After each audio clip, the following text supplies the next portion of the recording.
বিশ্ব বাংলা 24, বিশ্বায়নে বাঙালিয়ানা। আসসালামু আলাইকুম। বিশ্ব বাংলা 24 টিভি চ্যানেলের সাপ্তাহিক সংবাদে স্বাগত জানাচ্ছি।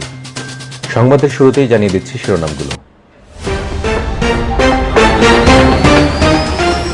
বাপার টি-20 ক্রিকেট টুর্নামেন্টের উদ্বোধন 7 জুন, 12 টিমের অংশগ্রহণ। বিধ্বস্তে টারজান অভিনেতা জো লারা সহ নিহত 7। টেনেসির নাসাভিলে শহরের একটি লেকে বিমান দুর্ঘটনা। ক্যালিফোর্নিয়ায় বন্দুকধারী গুলিতে নিহত 8, পুলিশের গুলিতে হামলাকারীর মৃত্যু। যুক্তরাষ্ট্রে জাতিগত বিদ্বেষমূলক অপরাধ বন্ধে আইন পাশ। আইনটি প্রতিনিধি পরিষদে 364 থেকে 62 ভোটে বিল আকারে পাশ হয়। জিয়াউর রহমানের 40তম মৃত্যুবার্ষিকী উপলক্ষে যুক্তরাষ্ট্র বিএনপির সমাবেশ, বেগম খালেদা জিয়ার মুক্তি দাবি। হাইব্রিড কোভিড শনাক্তের পর হোচিমিন সিটিতে বাড়তি সতর্কতা জারি করেছে ভিয়েতনাম।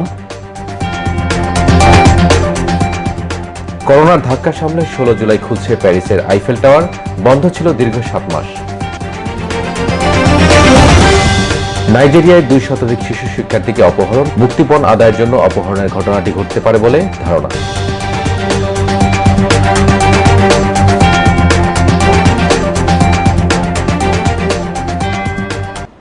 এতক্ষণ শুনছিলেন সংবাদ শিরোনাম, এবার বিস্তারিত। শুরুতেই যুক্তরাষ্ট্রের সংবাদ। 12 টিমের অংশগ্রহণে নিউ ইয়র্কে 13 জুন রোববার শুরু হচ্ছে টি-20 cricket tournament. Bangladeshi American police association, BAPA এবং communication worker of America CWA 1182 এর যৌথ উদ্যোগে উদ্বোধনী সমাবেশ হবে কুইন্সের বেজলি পন্ড পার্কে 7 জুন সোমবার বেলা 12:30টায়। এতে বিশ্বের সবচেয়ে চৌকস পুলিশ বাহিনীর কমিশনার ডারম্যান সেই সহ বিভিন্ন শ্রেণী পেশার প্রতিনিধিত্বকারীরা থাকবেন। এ অনুষ্ঠানে ক্রিকেট প্রেমী, প্রবাসী সহ সকল ভাষাভাষী মানুষের উপস্থিতি ও আন্তরিক সহায়তা কামনায় 31 মে সোমবার এক সংবাদ সম্মেলনের আয়োজন করা হয়। সেখানে জানানো হয়, খেলা শুরু হবে 13 জুন রোববার এবং 27 জুন সোমবার পর্যন্ত খেলা চলবে। নিউ ইয়র্ক পুলিশ ডিপার্টমেন্টে বাংলাদেশি আমেরিকান অফিসার সহ ট্রাফিক এনফোর্সমেন্ট এজেন্টদের সংখ্যা ক্রমাগতভাবে বৃদ্ধি পাচ্ছে। সম্মেলনে অংশগ্রহণকারী টিম ও তার ক্যাপ্টেন ও ম্যানেজারগণের তালিকা প্রকাশের সাথে উপস্থিত সকলের সাথে তাদের পরিচয় করিয়ে দেন বাপার মিডিয়া লিয়াজো কর্মকর্তা জামিল সারওয়ার জনি। সুপারস্টার টিমের আমি ম্যানেজারকে বলতে চাই হারুন আব্বাসী, হারুন ভাই আমাদের সাথে আছেন এবং সাথে আছে আমাদের ক্রিকেটার সাইফুর রহমান ভাই। টিমগুলো হচ্ছে Queens Rising Star, Blue Star, BAPA Brooklyn North, Super Eagles, NY Tiger, Flying Eagles, Bronx Tigers, Queens Warriors, the Kings, Hudson Hitters এবং TSO Flying Eagles. Baisley Pond Park ছাড়াও খেলা অনুষ্ঠিত হবে 2058-এ। প্রাকৃতিক সৌন্দর্যে ভরপুর পরিবেশে ক্রিকেট উপভোগের পাশাপাশি নিজ নিজ উদ্যোগে দর্শকরা বিনোদনেও মেতে থাকতে সক্ষম হবেন। জামিল সারওয়ার ক্রিকেটের এই আয়োজনকে করোনা মহামারীকে পরাস্ত করে নব উদ্যমে প্রবাসীদের জেগে ওঠার একটি আন্তরিক প্রয়াস হিসেবে উল্লেখ করেন। পালকি পার্টি সেন্টারের এই সংবাদ সম্মেলনে উপস্থিত সকলকে স্বাগত জানান বাপার সেক্রেটারি প্রিন্স আলম। বাপার সভাপতি ক্যাপ্টেন কারাম চৌধুরীও সবাইকে যুক্তরাষ্ট্রের মেমোরিয়াল ডে উপলক্ষে আত্মাহুতি দেয়া সৈনিকদের আনুষ্ঠানিকভাবে স্মরণ করেন। তিনি বলেন, বেশ কয়েক মাস ভয়ঙ্কর একটি পরিস্থিতিতে অসহনীয় যন্ত্রণায় দিনাতিপাতের পর আবার আমরা মিলিত হতে পেরেছি। এক কঠিন বাস্তবতার মধ্যে দিয়ে যেতে হয়েছে। আমাদের অগ্রসর পেশাজীবীরা এই কঠিন সময়কে মোকাবেলা করেছেন এক অকল্পনীয় সাহসিকতায়। কারাম চৌধুরী করোনায় মৃত্যুবরণকারী প্রবাসী সহ সকলের প্রতি গভীর শ্রদ্ধা জানান এবং আক্রান্তদের দ্রুত আরোগ্য কামনা করেন। আমাদের সাথে সবসময় এরকম থাকবেন, এইটা আমরা চাচ্ছি। ক্রিকেট টুর্নামেন্টের এর সম্প্রচারে সহযোগিতা দিচ্ছে TVN 24 এবং মিডিয়া পার্টনার হচ্ছে প্রথম আলো উত্তর আমেরিকা। আয়োজক সংস্থা দুটি কর্মকর্তাগণের মধ্যে আরও ছিলেন সর্দার মামুন, এরশাদ সিদ্দিক, মাকিস আহমেদ, সৈয়দ উতবা, মোহাম্মদ আলমগীর, হারুন রশিদ, শামীম হোসেন, মোহাম্মদ সোলাইমান, মঞ্জুর হোসেন প্রমুখ।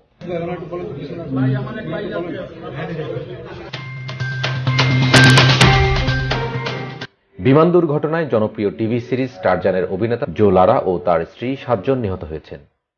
টেনেসি রাজ্যের নাসভিলে শহরে একটি লেক এ দুর্ঘটনা ঘটে বলে কর্তৃপক্ষ জানিয়েছে। উদ্ধারকারী group Rutherford County Fire and Rescue জানায়, ছোট বাণিজ্যিক জেট বিমানটি টেনেসির শারনা রাদারফোর্ড কাউন্টি বিমানবন্দর থেকে উড্ডয়নের কিছুক্ষণের মধ্যেই বিধ্বস্ত হয়। বিধ্বস্ত হয়ে বিমানটি নাসভিলের ১৯ কিলোমিটার দক্ষিণে প্রাইস লেকে গিয়ে পড়ে। বিমানটি শারোনা রাদারফোর্ড কাউন্টি বিমানবন্দর থেকে পাম বিচ আন্তর্জাতিক বিমানবন্দরের দিকে যাচ্ছিল। বিমানটিতে ৭ জন আরোহী ছিলেন বলে কেন্দ্রীয় বিমান চলাচল প্রশাসন নিশ্চিত করেছে। উদ্ধার অভিযানে তারা মরদেহ সহ বিভিন্ন উপাদান খুঁজে পেয়েছে।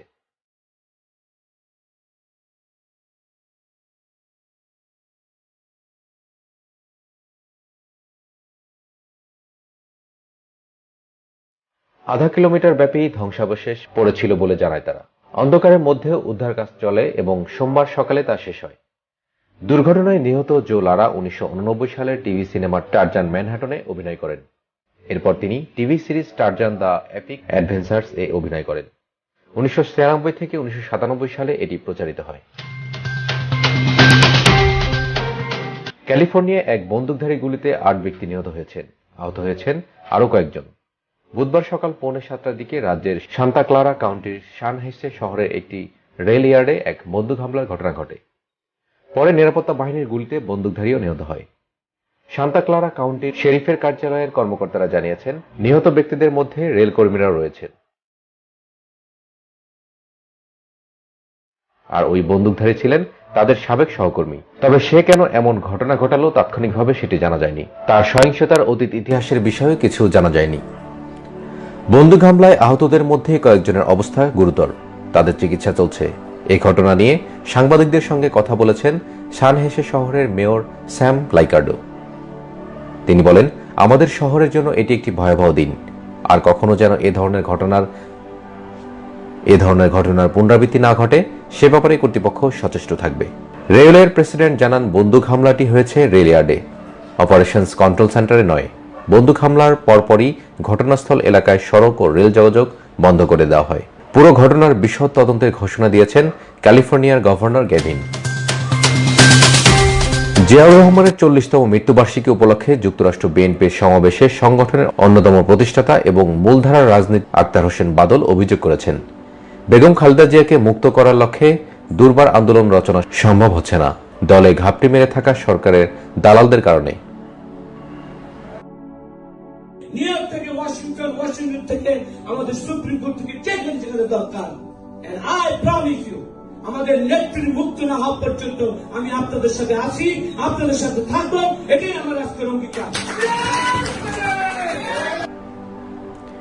৩০ মে রোববার রাতে নিউ ইয়র্ক সিটির জ্যাকসন হাইটসে পালকি পার্টি সেন্টারের এই সমাবেশের প্রধান অতিথি যুক্তরাষ্ট্র বিএনপির সাবেক সিনিয়র ভাইস প্রেসিডেন্ট এবং বাংলাদেশ সোসাইটির বোর্ড অব ট্রাস্টির অন্যতম সদস্য অধ্যাপক দেলোয়ার হোসেন বলেন, ক্ষমতাসীন সরকারের কাছে থেকে নানা সুবিধাভোগীদের রহস্যজনক আচরণের শিকার হয়ে অসহায় ৩ বারের সাবেক প্রধানমন্ত্রীকে আজ কারাগারে দিনাতিপাত করতে হচ্ছে। বিএনপি নেতা রাফেল তালুকদারের সভাপতিত্বে এই আলোচনার প্রারম্ভে আশাবুদ্দিন ঠাকুরের নেতৃত্বে জিয়াউর রহমানের আত্মার মাগফিরাত কামনায় বিশেষ দোয়া মাহফিল অনুষ্ঠিত হয়।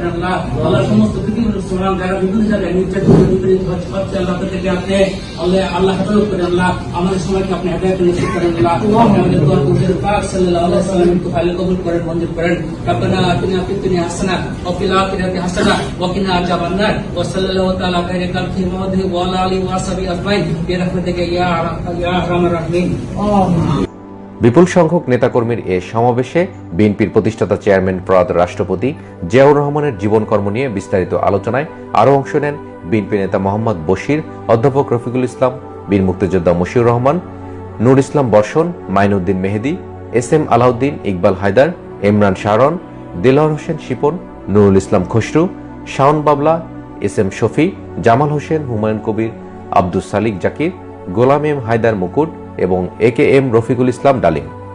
সঞ্চালনা করেন সরোয়ার বাবু। বিএনপির কেন্দ্রীয় স্বাধীনতা সুবর্ণ জয়ন্তী কমিটির অনুমোদনে যুক্তরাষ্ট্রেও 501 সদস্যের একটি আহ্বায়ক কমিটি দেওয়া হয় গত মাসে। সেই কমিটিতে বিএনপির ত্যাগী নেতাকর্মীরা যথাযথ স্থান না পাওয়ায় সর্বস্তরে ক্ষোভ ছড়িয়ে পড়েছে। যুক্তরাষ্ট্র বিএনপির কমিটি 9 বছর আগে ভেঙে দেওয়ার পর নতুন কমিটির অনুমোদন না আসায় আগে থেকে 4-5 ভাগের বিভক্ত বিএনপি পরিবারের ভাঙন আরও তীব্র আকার ধারণ করেছে।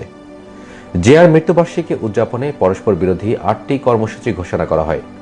তারই অংশ হিসেবে 30 মে এই আলোচনা সভা ছাড়াও দুপুরে জ্যাকসন হাইটসে তাবারক বিতরণ কর্মসূচি এবং সন্ধ্যায় বিলাসবহুল একটি হোটেলে আরেকটি আলোচনা সভা হয়।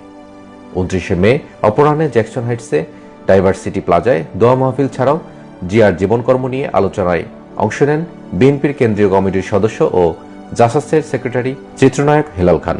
বিএনপির কেন্দ্রীয় স্বাধীনতার সুবর্ণ জয়ন্তী উদযাপন কমিটির অন্যতম সদস্য ও মূলধারা রাজনীতিক গিয়াস আহমেদ, বিএনপি নেত্রী বেবি নাজনীন, সাবেক প্রধানমন্ত্রী বেগম খালেদা জিয়ার এপিএস আশিক ইসলাম, জাসাসের কেন্দ্রীয় যুগ্ম সম্পাদক গোলাম ফারুক শাহিন, যুক্তরাষ্ট্র জাসাসের সভাপতি আবু তাহের, তারেক রহমান স্বদেশ প্রত্যাবর্তন সংগ্রাম পরিষদের কেন্দ্রীয় সভাপতি Parvez Sajjad, new York state বিএনপির সিনিয়র ভাইস প্রেসিডেন্ট কাজী আসাদুল্লাহ, যুক্তরাষ্ট্র ছাত্রদলের সেক্রেটারি মাজারুল ইসলাম জনি প্রমুখ। এই কর্মসূচির সঞ্চালনা করেন যুবদলের কেন্দ্রীয় নেতা এম এ বাতিন। অপরদিকে জিয়ার মৃত্যুবার্ষিকী উপলক্ষে জ্যাকসন হাইটস এলাকাবাসীর উদ্যোগে দোয়া মাহফিল ও তবারক বিতরণ কর্মসূচিতে প্রধান অতিথি ছিলেন বিএনপি নেতা ও মূলধারার রাজনীতিক গিয়াস আহমেদ। এই কর্মসূচিতে বিশিষ্টজনদের মধ্যে আরও ছিলেন নিউ ইয়র্ক মহানগর বিএনপির সভাপতি হাবিবুর রহমান সেলিম রেজা, যুক্তরাষ্ট্র যুবদলের সভাপতি জাকির ইস চৌধুরী, সহসভাপতি আবুল কাশেম প্রমুখ। নাইজেরিয়ার একটি ধর্মীয় শিক্ষা প্রতিষ্ঠান থেকে বহু শিক্ষার্থীকে অপহরণ করেছে বন্দুকধারীরা। রোববার দেশটির নাইজার প্রদেশের তেজিনা শহরের একটি প্রতিষ্ঠান থেকে তাদের অপহরণ করা হয়। পরে নাইজার প্রশাসন এক টুইট বার্তায় জানায় এখন পর্যন্ত 200 শিক্ষার্থী নিখোঁজ রয়েছে। এ সংখ্যা আরও বেশি হতে পারে বলেও ধারণা করা হচ্ছে। প্রত্যক্ষদর্শীরা বলছে বন্দুকধারীরা মোটরসাইকেলে করে শহরে ঢুকে এলোপাতাড়ি গুলি চালায়। এ সময় ঘটনাস্থল থেকে পালাতে শুরু করে সাধারণ মানুষ। এরপর বন্দুকধারীরা প্রতিষ্ঠানটিতে গিয়ে শিশু শিক্ষার্থীদের ধরে নিয়ে যায়। সেখানে 6 থেকে 18 বছর বয়সী ছাত্রছাত্রীরা পড়াশোনা করে। মুক্তিপণ আদায়ের জন্য অপহরণের ঘটনাটি ঘটতে পারে বলে ধারণা করা হচ্ছে। গত ফেব্রুয়ারিতে জামফারা স্টেটের জাঙ্গেবে এলাকার একটি আবাসিক স্কুল থেকে প্রায় 300 ছাত্রীকে অপহরণ করেছিল অস্ত্রধারীরা, যদিও তাদের বেশিরভাগকেই পরে মুক্তি দেওয়া হয়েছিল। গত ডিসেম্বর থেকে নাইজেরিয়ার উত্তর পশ্চিম এবং মধ্যাঞ্চলে শিক্ষার্থী অপহরণের কমপক্ষে 6টি ঘটনা ঘটেছে। 2014 সালে উত্তর পূর্বাঞ্চলীয় চিবক শহরে ইসলামী জঙ্গি গোষ্ঠী বোকো হারাম 276 জন ছাত্রীকে অপহরণের ঘটনা ঘটার পর বিশ্বজুড়ে প্রতিক্রিয়া তৈরি হয়। ইরান বিশাল আকারে একটি নতুন ড্রোন উন্মোচন করেছে। এর নাম দেওয়া হয়েছে গাজা। ফিলিস্তিনের অবরুদ্ধ গাজা উপত্যকার নামে এটি নামকরণ করা হয়েছে। ফিলিস্তিনের স্বাধীনতাকামী সংগঠন হামাস ও ইসরায়েলের মধ্যে যুদ্ধবিরতি কার্যকর হয়েছে। 11 দিনের অব্যাহত বিমান হামলার অবসান ঘটিয়ে শুক্রবার যুদ্ধবিরতি কার্যকর হয়। এরপরই গাজার রাস্তায় নেমে আসে হাজার হাজার ফিলিস্তিনি। আল্লাহু আকবার, আল্লাহর প্রতি শুকরিয়া স্লোগান দেয় তারা। এই সংঘাতে ইসরায়েল এবং হামাস উভয়ে বিজয় দাবি করেছে। এই যুদ্ধবিরতি কার্যকরের দিনেই ইরান তাদের গাজা নামের এই নতুন ড্রোন উন্মোচন করল। ইরানের ইসলামী বিপ্লবী গার্ড বাহিনী বা আইআরজিসি এরোস্পেস ফোর্সের প্রধান ব্রিগেডিয়ার জেনারেল আমির আলী হাজিজাদে বলেন, বড় আকৃতির কৌশলগত ড্রোন গাজা উন্মোচনের মধ্যে দিয়ে দেশে ড্রোন শক্তি আরও অনেক বেড়ে গেছে। তিনি আরও বলেন, এই ড্রোন একটানা 35 ঘন্টা আকাশে উঠতে পারবে। 35,000 ফুট উপর দিয়ে উড়ে গিয়ে 500 কিলোমিটার দূরের লক্ষ্যবস্তু পর্যবেক্ষণের পাশাপাশি আঘাত আনতে পারবে। গাজা ড্রোন একসঙ্গে 13টি বোমা বহন করতে পারে। আগামী কয়েক মাসের মধ্যেই এই ড্রোনের কয়েকটি পরীক্ষা সম্পন্ন করে তা সামরিক বাহিনীতে যুক্ত করা হবে বলেও তিনি জানান।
হাইব্রিড কোভিড শনাক্তের পর হো চি মিন সিটিতে বাড়তি সতর্কতা জারি করেছে ভিয়েতনাম সরকার।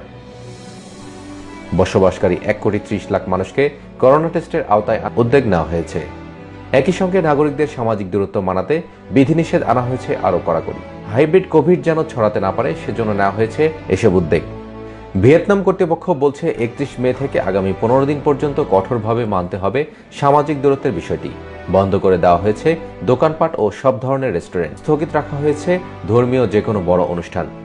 হো চি মিন সিটিতে 10 জনের বেশি মানুষকে একসাথে জমায়েত হতে নিষেধ করা হয়েছে, তবে খুব জরুরি প্রয়োজনে 5 জন একসাথে জমায়েত হতে পারবেন। প্রতিদিন 1 লাখ করে করোনা টেস্ট করলে পুরো শহরের বাসিন্দাদের জন্য সময় লাগবে 3 মাসেরও বেশি। দেশটিতে করোনা টিকা নেওয়ার হারও কম। মোট জনসংখ্যার মাত্র 1% নিয়েছে কোভিড-19 টিকা। হাইব্রিড কোভিড ভাইরাসের মূল ধরনটির মতোই বয়স্ক এবং অন্যান্য অসুস্থতা আছে এমন মানুষদের ক্ষেত্রে বেশ ঝুঁকিপূর্ণ। তবে ভ্যাকসিন না নেওয়া জনগোষ্ঠীর ওপর বেশি প্রভাব বিস্তার করবে নতুন এই ধরন। গত কয়েক সপ্তাহে ভিয়েতনামে করোনা সংক্রমণ দ্রুতগতিতে ছড়িয়ে পড়ছে।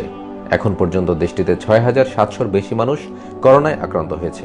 এর মধ্যে অর্ধেকের বেশি চলতি বছরের এপ্রিলের পর থেকে শনাক্ত হয়েছে। দেশটিতে এখন পর্যন্ত করোনায় আক্রান্ত হয়ে মারা গেছে 47 জন। মহামারী করোনা ভাইরাসের কারণে দীর্ঘ 7 মাস বন্ধ থাকার পর আগামী 16 জুলাই আইফেল টাওয়ার ফের খুলে দেওয়া হবে। প্যারিসের এই বিখ্যাত স্থাপনার অপারেটর একথা জানিয়েছেন। অপারেটর জানান, প্রয়োজনীয় সামাজিক দূরত্ব বজায় রেখে প্রতিদিন পরিদর্শকের সংখ্যা 10,000 জনে সীমাবদ্ধ রাখা হবে। এ সংখ্যা কোভিড পূর্ববর্তী পরিদর্শক সংখ্যার অর্ধেকেরও কম। নির্মাণ কাজ চলছে এমন কিছু স্থান ব্যতীত এ স্থাপনার সকল ফ্লোরে পরিদর্শকদের প্রবেশের সুযোগ থাকবে। 2024 সালের অলিম্পিক গেমস উপলক্ষে আইফেল টাওয়ারকে সবচেয়ে দৃষ্টিনন্দন করতে এ ঐতিহাসিক স্থাপনার 130 বছরের ইতিহাসে টাওয়ারটির ব্যাপক সংস্কার করা হচ্ছে।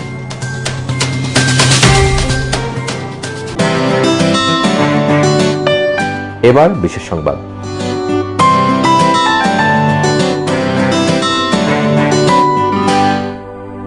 ভারতে হিন্দু মুসলমান সহ বিভিন্ন ধর্মের মানুষের বাস।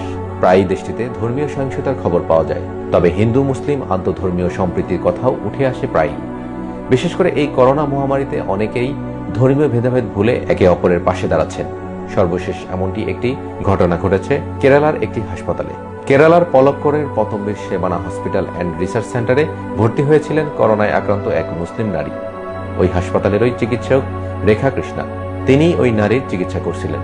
আইসিইউতে ছিলেন রোগী, তবে কিছুতেই তার শারীরিক অবস্থার উন্নতি হচ্ছিল না। চিকিৎসক বুঝতে পারছিলেন ওই করোনা রোগীকে কোনোভাবেই সুস্থ করে তোলা সম্ভব নয়। স্বজনদেরও সে কথা জানিয়েছিলেন তিনি, কিন্তু করোনা আক্রান্ত হওয়ায় ওই নারীর সঙ্গে আত্মীয়দের কেউই দেখা করতে পারছিলেন না। একদিন রেখা বুঝতে পারেন রোগীর নারীর স্পন্দন ধীর হচ্ছে, ঠিকমতো নিঃশ্বাস নিতে পারছেন না। সে সময় রোগীর কানের কাছে গিয়ে আস্তে আস্তে কালেমা পড়তে থাকেন ওই চিকিৎসক। রেখা দেখেন কালেমা পড়া মাত্রই রোগী গভীর শ্বাস নেন, তারপরই মৃত্যু হয় তার। রেখা কৃষ্ণা বলেন, আমার দুবাইতে বেড়ে ওঠা, তাই ইসলাম ধর্ম সম্পর্কে আমি কম বেশি জানি, আর এই কারণেই মৃত্যু পথযাত্রী করোনা রোগীর কানে কালেমা পড়ে শুনিয়েছিলেন তিনি।